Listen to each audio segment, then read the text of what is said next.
शेतकरी मित्रांनो नमस्कार.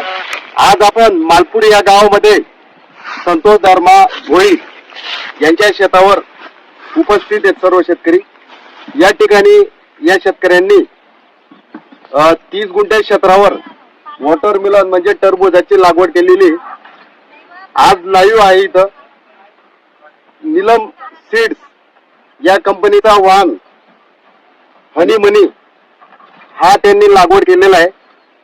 तर आपण थेट शेतकऱ्याला विचारू की नेमकं उत्पन्न किती निघणार आहे आणि त्याने कुठल्या अंतरावर लावलेलं आहे, किती पॉकेट लावलं आहे, डिटेल मध्ये आपण त्यांना विचारू. काका तुम्ही सांगा, या क्षेत्रामध्ये म्हणजे किती एकर क्षेत्र लावलेलं आहे तुम्ही? ये 30 गुंठे क्षेत्रावर 4 पाकिट लागवड केली आम्ही. अंतर काय ठेवलंय? 5 बाय 1.5 फुटावर. ओके. आणि पॉकेट किती लागलेले आहेत? 4 पाकिट लागले आहेत 50 ग्रॅमचे. हा किती दिवसाचा आहे प्लॉट? हा 75 दिवसाचा प्लॉट आहे. काय वाटलं तुम्हाला साईज कसं आहे टरबूज? साईज बीज एकदम व्यवस्थित आहे.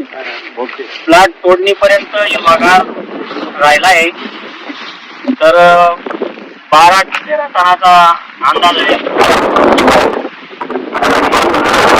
शेतकऱ्यांना काय सूचना की कसं काय व्हरायटी असं?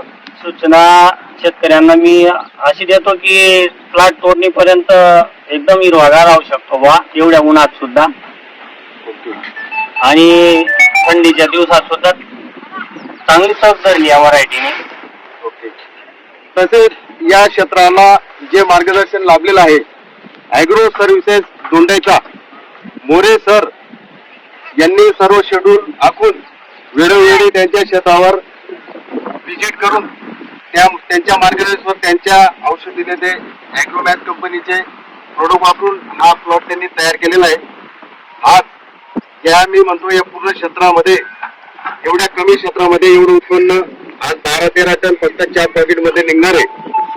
आणि तसेच जे काही आपले मिलन सीड्स आहे या कंपनीचा आणि मनी वाहन हा खूप छान आहे. शेतकऱ्यांनी लागवड करायला काय अडचण नाहीये. या शेतकऱ्याकडे पाणी कमी असून सुद्धा रोगास सहनशील आहे बा. हा रोगा सहनशील आहे. शेवटीपर्यंत हिरवागार आहे. स्वतः शेतकऱ्याने तुम्हाला माहिती दिलेली. धन्यवाद.